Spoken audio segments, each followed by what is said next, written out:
لە کۆماری کۆنگۆی دیموکراتی ماوەی 3 ڕۆژە شەڕێکی سەخت دەستی پێ کردو و لە ئاکامیشدا زیاتر لە 100 کەس کوژراون.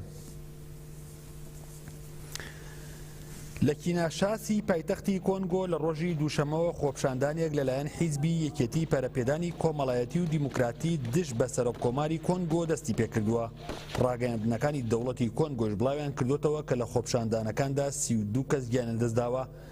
بەڵام بەپێی راپۆرتێک کە یەکێتی پەرەپێدانی کۆمەڵایەتی و دیموکراتی بڵاوی کردوتەوە زیاتر لە 100 کەس لە خۆپشاندەران گیانە لەدەستداوە.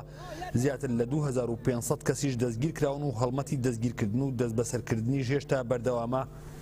کۆماری کۆنگۆی دیموکراتی بە ڕێبەرایەتی لاورانت کابیلا لە ساڵی 1997دا پاش ڕوخانی دەوڵەتی زایر دامەزرا و ساڵی 2001 لاورانت کابیلا تیرۆر کرا و دەسڵاتی وڵاتی کۆنگۆ کەوتە دەستی کوڕەکەیەوە.